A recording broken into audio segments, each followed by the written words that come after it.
Appiko Chaluvali. Appiko Chaluvali or Appiko movement is a eco-conservation movement of the tribal people of Uttara Kannada in the coastal region of Karnataka state of India to protect the very fragile ecosystem of the Western Ghats. Western Ghats, the chain of mountain that runs parallel to the western coast of India, and this region has been a biodiversity hotspot, hence a very eco-sensitive region. And since our independence, that is, since India's independence, there has been a range of developmental activities going on, undertaken by the government of India. And from 1950 onwards, 1950 onwards, developmental activity also started in this region of Uttara Kannada. Developmental mostly by taking advantage of the natural deposits in the forest, that is, the timber and other non timber forest products, and harnessing power from the mighty rivers in Uttar Kannada as well as from the mineral deposits. But in the process of this development, the forest cover and hence the flora and fauna in that forest also depleted over the period of 30 years from just 80% to 25%.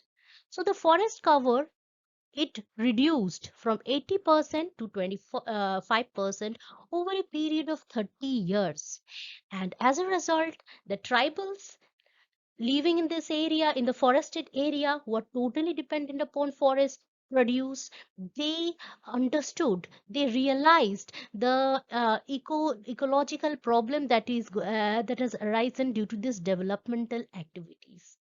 These tribes, for example, the Siddhis, who are actually of African origin, they were brought to India by the Portuguese as slaves, but now they have totally integrated with the Indian tradition, and are now integrated with other tribals like the in the Uttara Kannada, like the Gond, like the Gauli, the Punabis, and all.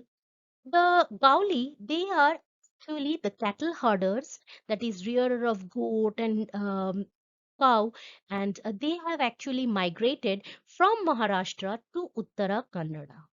But apart from that, we have many tribes like the Punabis of Uttara Kannada, who are the traditional healers. They have been using the medicinal plants in this forest for ages, and even now, these days, they do not use the other modern medicine. They are they can well survive on these traditional healing methods.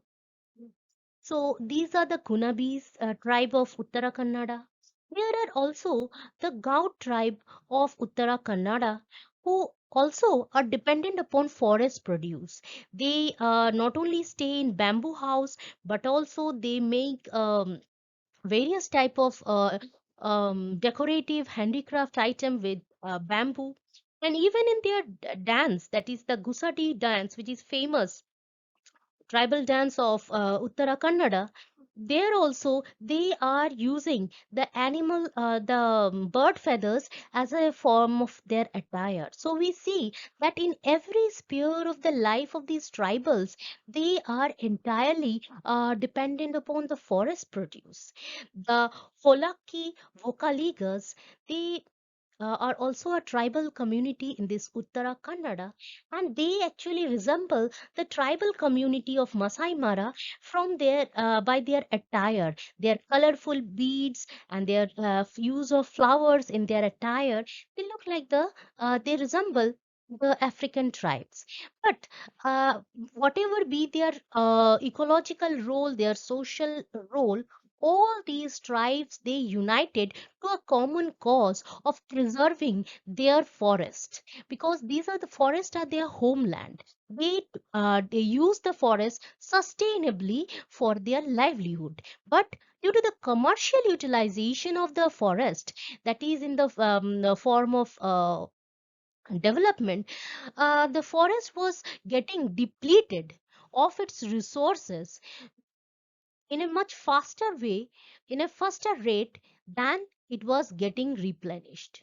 So it was commercially used, causing degradation of the forest, and the tribals, they were up against the forest department for using the forest commercially. They wanted to use it sustainably, and in their the struggle, that is to save the Western Ghats, uh, Panduram Hedge, this very guy who was much inspired by his guru Sundarilal Bahuguna, Pandulam Hedge, he supported this tribal people in their movement to protect the Western Ghat in the Uttara Kannada region. And after a period of 38 days, the Forest Authority also realized the gravity of the situation, and they put a temporary ban on the lodging of trees.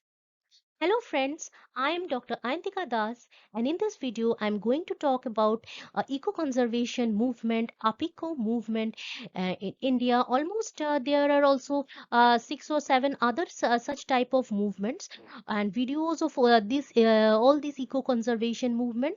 Also, I have put in the links to all this video. I have put in the description box, and all this eco-conservation movement, though they are also in the syllabus of graduation, post graduation, but they are also very important from the CSIR or set exams of various university of various states.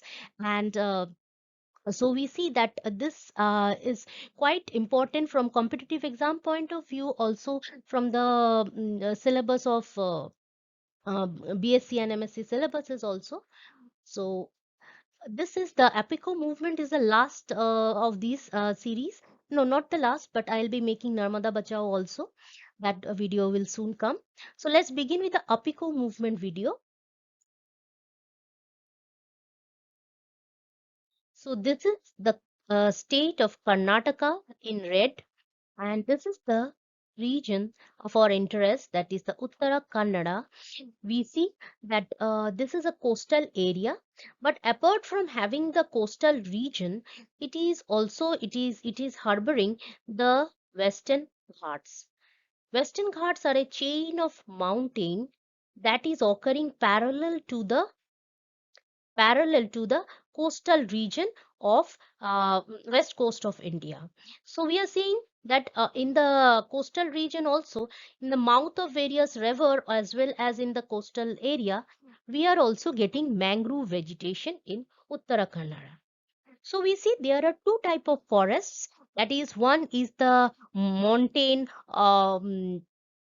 mixed deciduous forest, and another is the mangrove forest. Mangrove forests are found in the very mouth of the various mighty rivers, and they form a sheltered harbor. That is why we have a wide diversity of mangroves here. So the main concern, that is the Western Ghats, which is in this region. So this hilly region of Uttara Kannada, this is a diversity hotspot region, which means that the area has lost a considerable amount of its flora and fauna. But still, there is considerable high amount of flora fauna in the present. So we see that it is a very eco-sensitive region.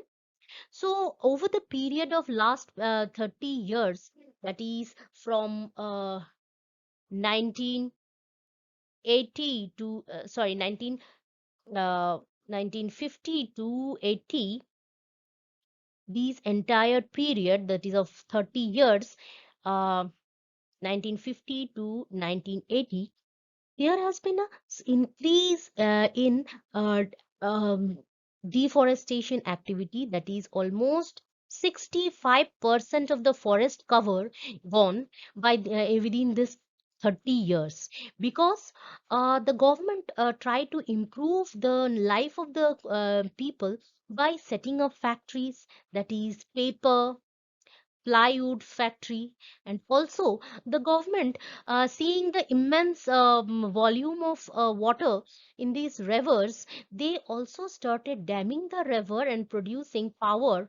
And this power was supplied not only to these Uttara Kannada, but also entire Karnataka state and the neighboring state. This power was shared, and also the water from these river, when it got dammed, that was used in irrigation in not only Karnataka but also the surrounding states. And also the uh, uh, water is also used in providing water to the Kaiga nuclear power plant.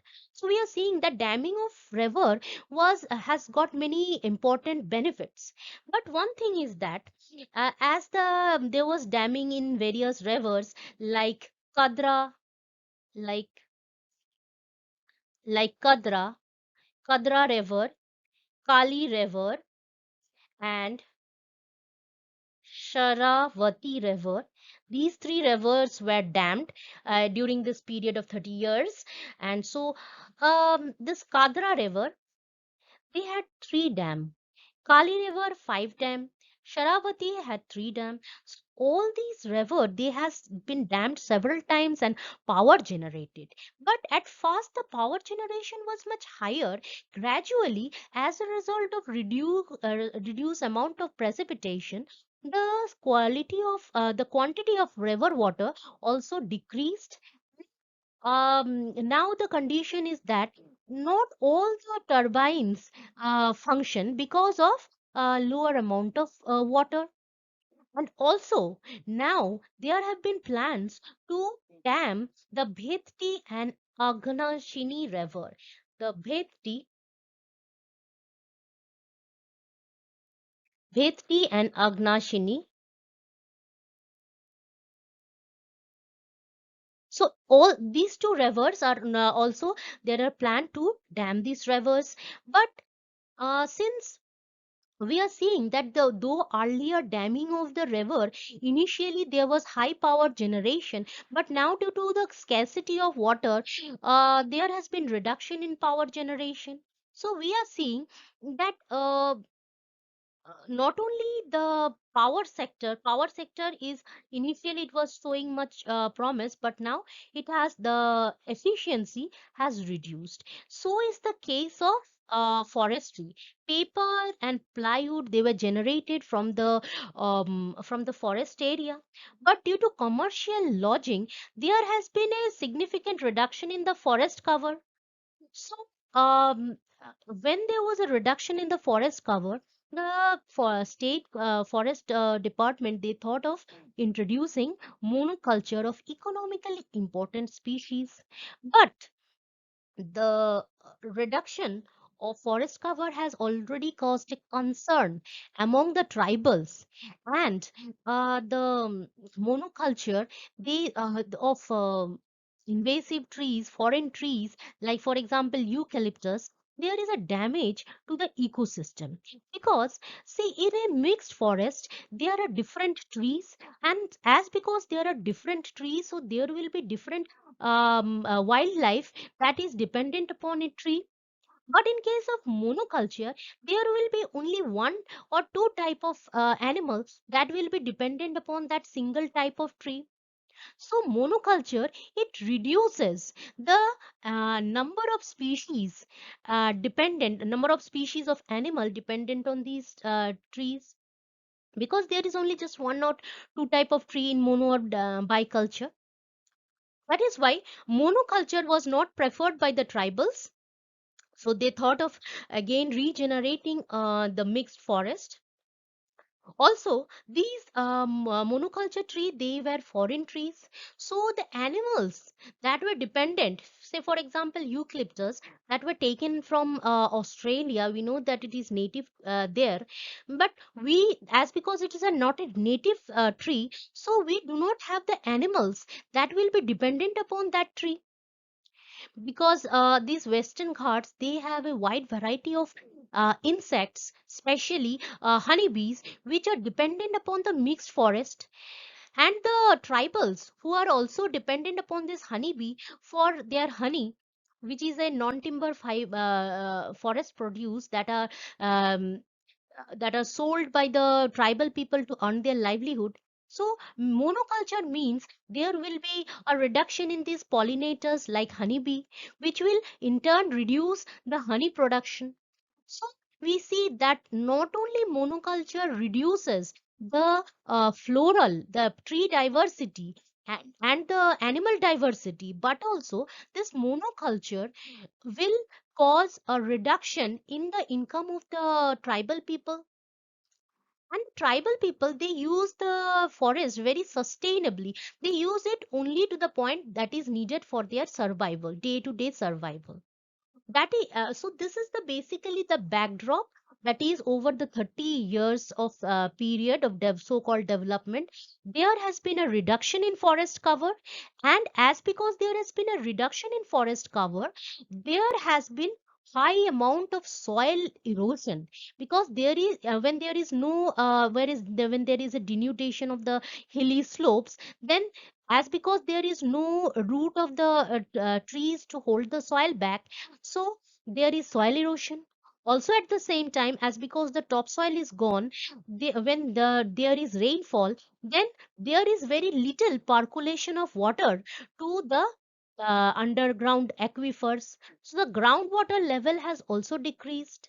And during the time of rainfall, as there is because little amount of percolation, there is more amount of runoff. So the aquifers, they are also getting depleted. And during the monsoon also, high amount of soil is getting eroded. So developmental activity, that is in the form of lodging and monoculture of the trees, they have actually caused to the degradation of forest, denudation of the forest area, soil erosion, depletion of the underlying water aquifer, and also at the same time the rivers.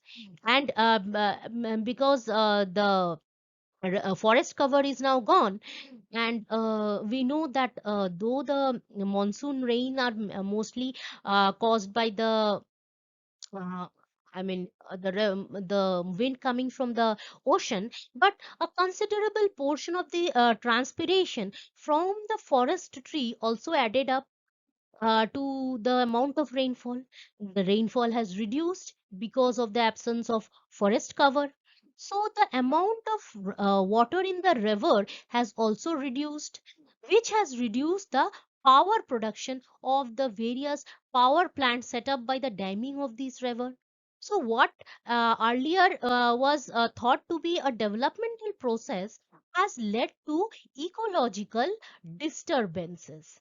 And also the development earlier, which was thought to be a developmental process, is not that much improving to the life of the people of Uttara Kannada. So this is the backdrop of the movement that started in um, flora and fauna. In the Uttara Kannada region of Western Ghat, we have a wide range of flora as well as fauna. Flora means the plants, and especially Bohemia, Alstonia, bamboo, and Malabar tamarind are quite common in the Western Ghat region. And of this, Fuppia richtiana, this is an endemic plant. Not only phophobia, but there are also many other species of plants that are endemic only to the Western Ghats. But in comparison to the flora, the fauna of Western Ghat is even more diverse, and they have got many endemic species of reptiles. Reptiles, they have many endemic species. Also, there are also many species of birds, of which hornbill. Hornbill is quite famous. Also, the butterflies and moth in the Western Ghats, they are also characteristic. In fact, during the rainy season, when the butterfly, not during, but just before the rainy season, there is a butterfly migration from the Western Ghat to the Eastern Ghat. And so we see that not only just birds or reptiles, even there is a huge diversity in insects also. And also many animals like tiger, black panther. This black panther is actually the melanistic version of both the jaguar as well as the leopard. One where it is a dominant and another where it is a recessive condition, this melanism. And apart from that, it has got Indian bison, elephant, and many type of deer.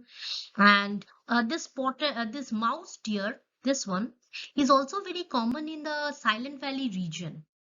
So I've made a video on the Save Silent Valley also, and the link that I have put in the description. So we see that this Western Ghat has a rich, diverse flora and fauna. And this is because of these Western Ghat were earlier untouched. And only the tribal people who used to reside in this forest, they used it very frugally. They used to live frugally, and so there was a sustainable use of this natural resource. But now, due to development over the last 30 years, there has been a depletion in the natural resource, as a result of which there is a habitat loss for all these variety of animals, as a result of which there is a decrease of forest cover, and a decrease in the amount of diversity in the animals also, has caused an ecological disbalance. And apart from ecological disbalance also, the tribal people has realized that there has been a lot of soil erosion, the groundwater table has fallen down, and for that there should be rejuvenation of these areas. Cutting of trees should be banned, and the areas that has turned barren has to be forested again. That only improve the soil erosion, and bring up the water table, as well as the river that has reduced water supply will get full water supply once there is the entire hill slope, the catchment area. If it is well vegetated, then there will be seepage of water, groundwater, to the river area also. So river will also have a high amount of water volume, because the rivers in South India, they are not glacier fed. They occur by seepage of water from the aquifers. Now once the area is vegetated, there will be less runoff water and more absorption of water during the rainy season. And thus both vegetating or afforestation of this area will bring high volume to the river also. So the main motto of this movement was first to protect the forest cover, whatever it is existing now. We know that already from 80% to 25% there has been a reduction of forest cover. But whatever forest cover is now left, we have to protect it by stopping the clear lodging of the forest, and by not doing monoculture. And the second point is regeneration of trees in the denuded area, which means the area that has been degraded or denuded by clear cutting of the forest land. that area has to be afforested by a mixed forest type. That is, the area that has been totally denuded will have different type of trees in there, and not just a single type of commercially important tree. This will improve the regional animal diversity, because different type of fruits, or different type of trees also act as a shelter. Different type of fruits acts as a food for different type of animal. So if you have a mixed forest, then the amount of the diversity of the animals in that forest will be much higher. And the third point is that proper utilization of these resources, which means that there should be a sustainable use. Means that is the we should be using the forest resource to the extent that we need for our daily use, not commercializing it. In that way, the nature will be able to regenerate whatever we are taking out from these forests. That is, which means that if we are using the forest produce to a very minimal amount, then only this degradation process can be reversed.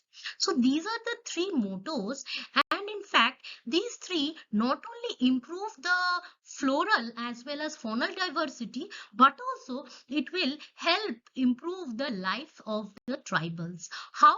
Because these tribal people, that is the Punabis, the Gaur, the Gauli, the Siddhis, and the Holaki Vakaligas, all these tribal people, they are totally dependent upon forest produce, that is both timber as well as non-timber forest produce, and they use it very frugally for their livelihood only. And thus regeneration of these resources will mean betterment for the life of these tribal people also. That is why the tribal people of this Uttarakhand region, they started this eco-conservation movement, and this eco-conservation movement was supported by Pandurang Hedge. He was actually not, he began his career as a chartered accountant in Delhi, but later he started getting interested in this eco-conservation efforts. And in fact, he left his job and they did a bit of eco-conservation in Damoh region of Madhya Pradesh, and he also did many padayatra with the Chipko activist Sundarilal Bahuguna. In fact, he was greatly influenced by Sundarilal Bahuguna, and he followed the same procedure, that is tree hugging strategy, in order to protect the forest. Though this hugging strategy, it was first started by the Bishnoi movement, where Amrita Devi, she actually she sacrificed her life just to protect the tree, just by hugging the tree till the tree was cut, and along with that she was also chopped down along with the tree. So that was the first time. But this tree hugging strategy was very much popularized by the Chipko movement in Uttarakhand, and being Pandurang Hedge being very much influenced by Sundarilal Bahuguna, he used the same strategy in this Appiko movement only also. And in fact, Appiko in the local Kannada language, it means that to hug. So basically, they use the same strategy, that is tree hugging, in order to discourage the tree loggers. And in fact, after 38 days of such movement, government forest department, they were convinced that they should be putting a temporary ban on this and look into the matter how the activity of the state forest department, it is getting degrading the environment. Though they were thinking of developing the area, but they were actually degradation of the environment there. So about the events, let's see what the events occurred. So from 1950 onwards, in not only just 1950, after independence of India, there were a wide range of developmental activities going on in the form of building of dams, and in the form of utilizing the forest resources, using the mining resources, and Uttara Kannada being the area where there has a dense forest cover. So the area was actually the forested area was used for paper and pulp, as well as wood for furniture. And the area also had many rivers, and the rivers were quite voluminous. So damming of the river at various point also helped in generation of power. And also the area was also quite mineral rich. That is, it contained both the limestone, dolomite, iron, and quartz, even manganese and bauxite. So open cast mining of these minerals, they also cause degradation of the forest. And at the same time, the forest department, they were they were encouraging the tribals to use fertilizer for growing a wide variety of crop. And we know that this area, they in the wet area actually rice and sugarcane was grown, and in the dry area cotton and millet were grown. Apart from that, there were a lot of spices like pepper, cardamom, ginger, and nutmeg. So these spices were also grown. And apart from the spices and the agricultural crop, many horticultural crops, that is a fruit crop like banana, pineapple, cashew, mango, sapota, and all this, they were also grown. So there was a huge variety of agricultural crops, spices, and fruit crops that were growing in that area. But due to the rampant use of this fertilizer, it was actually altering the chemical properties of the soil. So gradually, after a period of 30 years, it took 30 years for the people of tribal people to realize that they have been actually overutilizing the natural resources, and as a result of it, there were certain consequences also.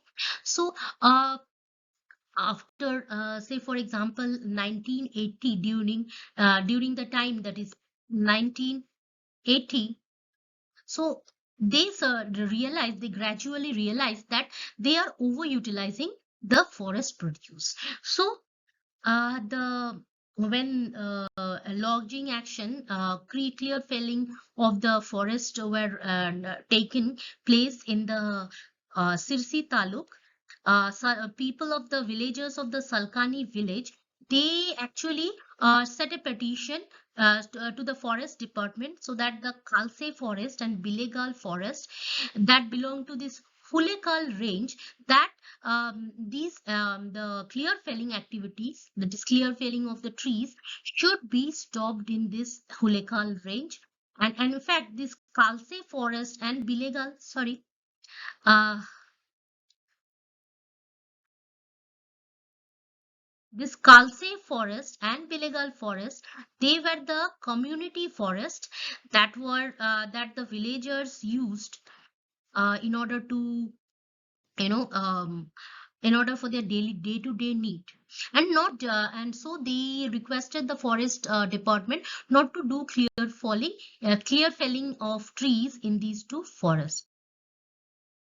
But the forest department, they did not take much notice of the request of the people of the Salkani village. So the Salkani village, in that Salkani village, the women, mostly women and the youth, they actually they marched from their village to the forest ground, and they hugged the trees when the lodgers came. And in fact, they kept on hugging the tree for a quite a long period of time, which forced the lodgers, contractors, to step aside. And also the forest department, they after a period of after this incident at the Salkani village, they actually temporarily stopped the lodging action in this forest in the Hulekal range. And so in the village of Salkani, the trees were temporarily protected. But this movement, that is the tree hugging strategy, whenever the choppers, whenever the state government started their logging of forest, uh, s- this was actually followed in the neighboring village of Salkani also. And this entire Kannada region, all the tribal peoples in different places, they started using the same strategy. And this movement continued till some 58 days.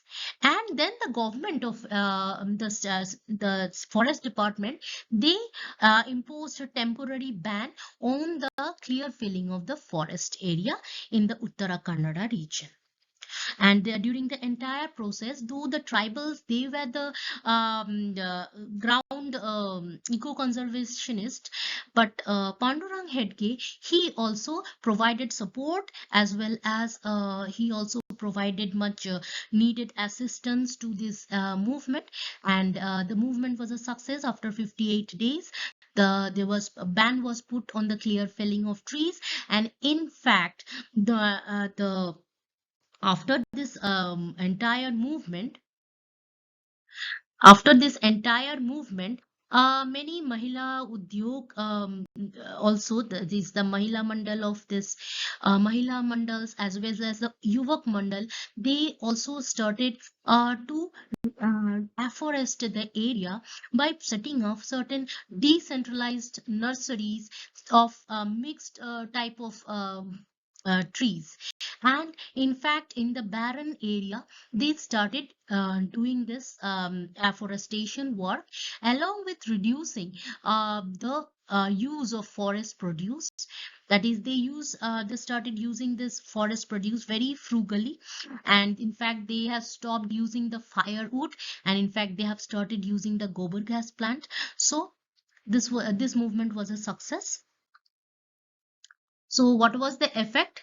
These are the effects, as I actually, that the mixed forest, which was earlier denuded, and there was monoculture, so that was reversed. Now there is no new monoculture projects going on, and the clear felling of trees has been totally banned. And in fact, due to this return of mixed forest, especially say for example bamboo, the tribal people who are related to making the bamboo products, but that is the bamboo caskets or baskets and all, they have regained their means of livelihood.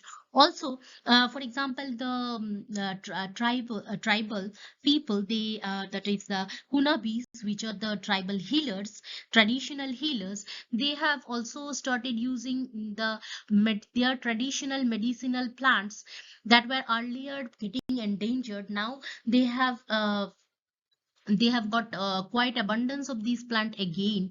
So we see that effects are very much positive. We are getting a wide variety of plants, which has helped in regaining livelihood of the tribal people, whether it is any handicraft item, or whether it is a medicinal plant. And all the tribals, among all the tribals, there is a general awareness of how to protect their environment, the forest, because they live in the forest, and they use their forest produce not only just for livelihood, but every sphere of their life. So this Apiko movement, they have enlightened the tribals as well as the state forest department of sustainable use of the forest. And in the constructive phase, they have been actually setting up this gobar gas plant so that they do not have to use the firewood. And in fact, this gobar gas has been used even in the urban areas of this Shimoga district, Shishi Taluk. And so gobar gas has been rampantly used here instead of the fuel wood. And in fact, this has caused a further increase in the forest cover, because no forest trees is getting lopped or chopped for firewood or fuel wood. And government has set up a Western Ghat ecology expert panel that keeps on doing surveyed from time to time so that they can get an understanding of the ecological, how the ecology is working, and whether there is an increase or decrease in diversity or not. Also, this area has been declared in biodiversity hotspot, a UNESCO heritage site. So naturally, after any area is getting a UNESCO heritage site tag, usually people try to preserve it more. And also the Parisana Samrakshan Kendra.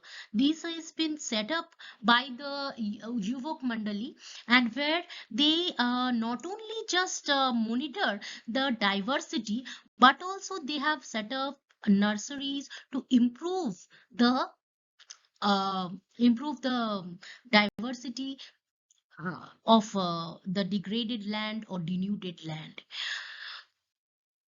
So this was how tribal people who live a very much simple and frugal life in the forest, they understood the necessity to protect their homeland. And in fact, these area, that is the Uttara Kannada region, is so much beautiful and diverse, with all the animal the diversity and plant diversity, that even during the previous times, that is during the British Raj, uh, when actually the Nobel laureate Rabindranath Tagore, he visited this area because his brother, he was a judge at Uttara Kannada region during the British rule. That this region was so beautiful with with the mountainous forests and all, that he actually in his memoirs, while he was writing his memoirs, Rabindranath, he wrote a few chapters on the beauty of the flora and the fauna, diverse flora and fauna of this region. So this was how the tribal people, they this helped in protecting their own forested region. And the government of India also understood the need to protect the area, and thus by both both the effort of government of India as well as the tribal people, Appiko movement helped uh, in regeneration of the forest in the Uttara Kannada region. Thank you for watching this video. This is the end of the video. And if you like this video, do share it with your friends, and please do subscribe, hit the like button. And if you have any queries regarding Appiko movement or any other environmental movement videos that I'm making, do write it in the comment section. If you want me to make any new video, write it in the comment section. And I usually make videos on botany, environment science, and all these related topics of BSc and MSc. You can go to my channel and watch those videos. I put actually separated the playlist on based on different subjects. And thanks again for watching this video.